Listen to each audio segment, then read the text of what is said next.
سے خود ہی مستعفی ہو گیا.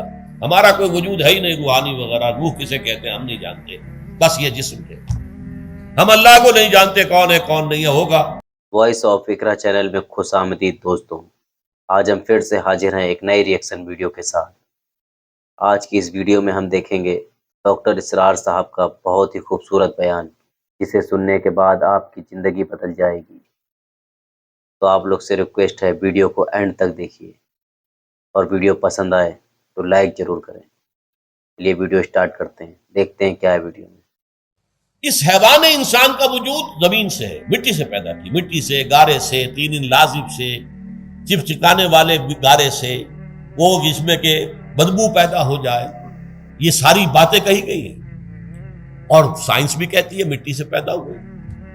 کیسے پیدا ہوئے اس میں اختلاف ہے, لیکن یہ کہ ہے مٹی ہماری اوریجن. قرآن بھی کہتا ہے اور سائنس بھی کہتی ہے.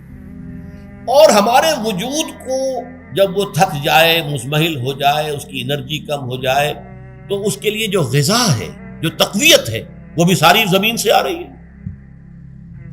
آپ نے پھل کھائے, آپ نے گندم کھائی, آپ نے چاول کہاں سے آ رہے ہیں؟ اچھا بکری کا گوشت کھایا تو بکری کا گوشت کس چیز سے بنا ہے؟ اس نے گھاس کھائی ہے, اس نے پتے کھائے ہیں, وہیں سے تو بنا ہے. الٹیمیٹ سورس آپ کے وجود حیوانی کے لیے جو آ رہی ہے وہ زمین ہے. وجود روحانی کو بھی تقویت کی ضرورت ہے. وہ بھی مزمحل ہوتی ہے, کمزور ہو جاتی ہے. خاص طور پر جبکہ وجود حیوانی کا اس پر غلبہ ہو جائے, تب تو یوں سمجھیے کہ وہ بالکل بے ہوش ہو کر موت کے قریب پہنچ جاتی ہے.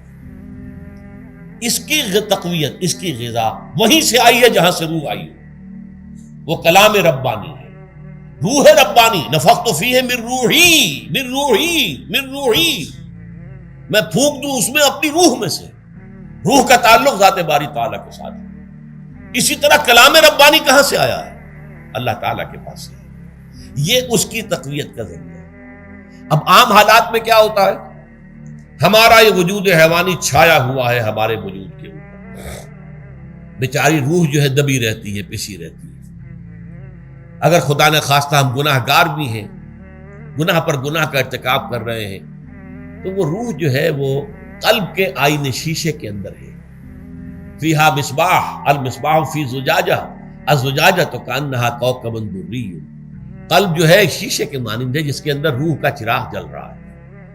اب اگر یہ اوپر جو شیشہ ہے اس پر دھواں آ گیا, لالٹین کی چمنی پر دھواں آ گیا, تو اب روشنی باہر تو نہیں آئے گی.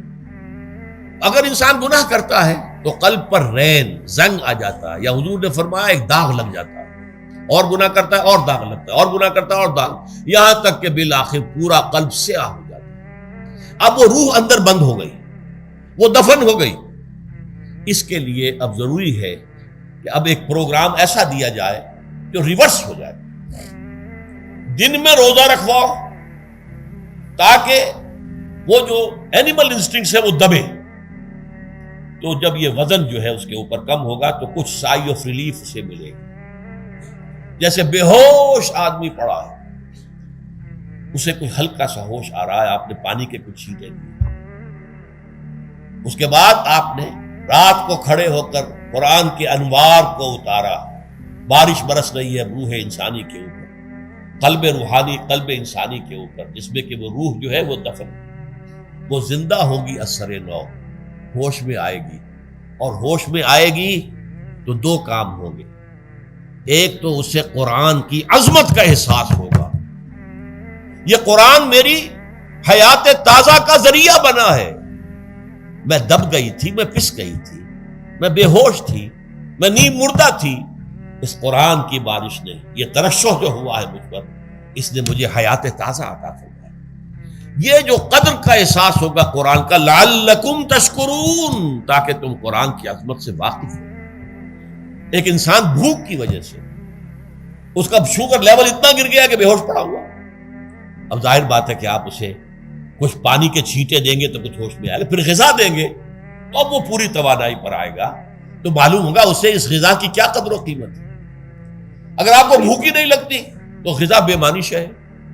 پیاس ہی نہ لگے تو آپ کو کیا معلوم کہ اس پانی کے اندر کتنی بڑی عظمت ہے, یہ میرے لیے کتنا بڑا انعام و احسان ہے اللہ کا. وہ تو پیاس پر, جان پر بنی ہوئی ہو, اور پیاس اس وقت آپ کو ایک گھونٹ پانی کوئی دے دے تو آپ کو معلوم ہوگا دنیا و مافیا سے بڑھ کر ہے یہ ایک گھونٹ پانی جو مجھے ملا. اسی طرح جب روح دبی ہوئی تھی حیوانی وجود کے بوجھ تلے، جبکہ وہ نیم خوابیدہ یا نیم بے ہوش یا بالکل بے ہوش تھی، وہ دن میں تو روزہ رکھ کر اس پر سے حیوانی وجود کا وزن کم کیا گیا، اسے ایک ریلیف ملی. رات کو قرآن مجید کے انوار و برکات اس میں جذب کیے گئے تو اس کو پوری توانائی حاصل ہوئی. اس پوری توانائی کا پہلا نتیجہ تشکر، قرآن کا شکر. الحمدللہ الذی انزل علی عبدہ الکتاب ولم یجعل لہ عوجا. پھر وہ قلب کی گہرائیوں سے نکلے گا. سارا شکر اس اللہ کے لیے جس نے اپنے بندے پر صلی اللہ علیہ وسلم کتاب نازل کی اور اس میں کوئی کجی نہیں رکھی، کسی طرح کی ایش پیچ نہیں. یا تبارک الذی نزل الفرقان علی عبدہ لیکون للعالمین نذیرا. بڑی بابرکت ہے وہ ذات جس نے اپنے بندے پر فرقان نازل فرمایا تاکہ وہ تمام جہان والوں کے لیے نذیر اور خبردار کرنے والا بن جائے. یہ قرآن کی عظمت کا احساس. اور ظاہر بات ہے جس قدر کسی نعمت کی قدر و قیمت کا احساس ہوگا اسی قدر تو آپ شکر ادا کریں گے. اگر آپ نے کسی بچے کے ہاتھ پر ہیرا رکھ دیا، اسے کیا پتا یہ ہیرا کس بلا کا نام ہوتا ہے، وہ سمجھے گا کانچ کا ٹکڑا ہے. لیکن اگر کوئی واقعتاً کوئی جوہر شناس ہو، جوہری ہو، اس کو آپ ہیرا دیں گے تو اسے معلوم ہے کہ مجھے کیا چیز دی گئی ہے. اس کے اندر جو شکر پیدا ہوگا وہ اس بچے کے اندر تو نہیں پیدا ہو سکتا جسے معلوم ہی نہیں. تو قرآن مجید کی اصل عظمت سے انسان واقف کب ہوگا؟ جبکہ اس کے ذریعے سے اس کی روح کو ایک حیات تازہ مل جائے اور اس طرح وہ پروگرام ریورس ہو جائے جو عام طور پر چل رہا تھا. ساری توجہ اپنے جسم پر، اس کے تقاضوں پر. جسم میں تھوڑی سی پھنسی نکل آئی ہے، بھاگ رہے دوڑ رہے ہیں اس کے علاج کے لیے. کوئی اور مرض لاحق ہو گیا، بھاگ رہے ہیں دوڑ رہے ہیں اس کے علاج کے لیے، بڑی بڑی فیسیں بھی دے رہے ہیں. ساری جسم کی پرواہ ہے. روزانہ نہا رہے ہیں اور اچھے سے اچھا صابن لا کر نہا رہے ہیں، وہ جسم کی پرواہ ہے نا، اس کی دیکھ بھال ہے. روح کی طرف توجہ ہی نہیں. یہ ہے وہ بات جو کہی گئی ہے سورہ حشر میں اور جسے علامہ اقبال نے پھر اپنے فلسفہ خودی کی اساس اور سورس قرار دیا. وَلَا تَكُونُوا كَالَّذِينَ نَسُوا اللَّهَ فَأَنسَاهُمْ أَنفُسَهُمْ أُولَٰئِكَ هُمُ الْفَاسِقُونَ. دیکھو اے مسلمانوں، ان لوگوں کے مانند نہ ہو جانا جنہوں نے اللہ کو بھلا دیا تو اللہ نے انہیں اپنے آپ سے غافل کر دیا، اور یہی لوگ فاسق و فاجر ہیں. یہ سوال پیدا ہوتا ہے کہ انسان اپنے آپ سے کہاں غافل ہوتا ہے؟ کیا اپنے وجود حیوانی سے غافل ہوتا ہے؟ کیا بھوک لگتی ہے تو وہ ادھر ادھر منہ نہیں مارتا؟ غذا کو حاصل کرنے کے لیے کوشش نہیں کرتا؟ پیاس لگتی ہے تو کیا پانی یا کوئی اور مشروب تلاش نہیں کرتا؟ کوئی بیماری لاحق ہوتی ہے تو کیا اس کے علاج کی طرف توجہ نہیں کرتا؟ اسے آرام کی حاجت ہوتی ہے تو آرام نہیں لیتا؟ اپنے اس وجود سے تو غافل نہیں. کون سے وجود سے غافل ہوا ہے؟ وہ روحانی وجود سے غافل ہے. بھول گیا کہ میرے اندر روحانی وجود بھی ہے اور اس کا تعلق ذات باری تعالیٰ کے ساتھ.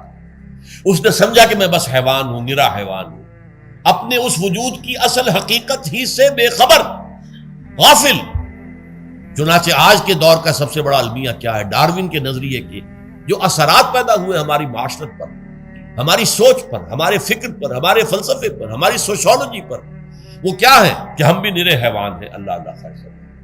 یہ سب سے بڑی محرومی ہے اس دور کی کہ انسان اپنے اصل شرف سے خود ہی مستعفی ہو گیا.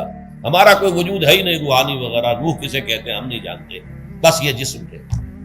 ہم اللہ کو نہیں جانتے کون ہے کون نہیں ہے. ہوگا ہم تو اس کائنات کو جانتے ہیں.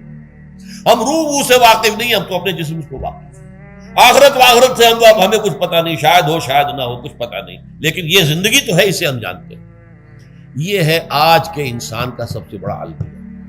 اور یہ ہے ماس سکیل کے اوپر ارتداد، ذہنی طور پر مرتد ہو چکے ہیں. انسانوں کی عظیم اکثریت مرتد ہو چکی ہے. یہ ہے در حقیقت کہ روزہ جو ہے اس پروگرام کو آ کر ریورس کرتا ہے. دن میں کھانے پینے، جنسی تقاضے پر پابندی، وہ وجود حیوانی کا وزن کچھ کم، روح جو دبی ہوئی تھی یا سسک رہی تھی یا بے ہوش تھی یعنی مردہ تھی، اسے کچھ ریلیف ملا. اب اس کے اوپر قرآن مجید کے تیرے ضمیر پہ جب تک نہ ہو نزول کتاب، گرہ کشاہ نہ راضی نہ صاحب کشاف، ہمارے دلوں کے اوپر بارش ہو رہی ہو انوار خدا کی. وہ ظاہر بات ہے کہ بغیر سمجھے تو نہیں ہوگی بارش. وہ تو آپ کو سمجھ رہے ہوں گے تو بارش ہوگی، ورنہ تو یہ ہے کہ ٹھیک ہے. میں پہلے بھی عرض کر چکا ہوں آپ کو ثواب تو ملے گا، لیکن یہ کہ وہ اصل مقصد قرآن کی عظمت کا قلب کی گہرائیوں سے اعتراف جو ہے، اور اس پر اللہ کا شکر تو ادا ہوگا، لعلکم تشکرون، جبکہ قرآن مجید جو ہے آپ کے قلب کے اوپر نازل ہے، اس کا مفہوم نازل ہے۔ تو دوستوں، آپ کو یہ بیان کیسا لگا؟ میں کمنٹ باکس میں کمنٹ کر کے ضرور بتائیں، اور ایسی ہی اور ویڈیو دیکھنے کے لیے ہمارے چینل کو سبسکرائب ضرور کریں۔ ملتے ہیں نیکسٹ ویڈیو میں۔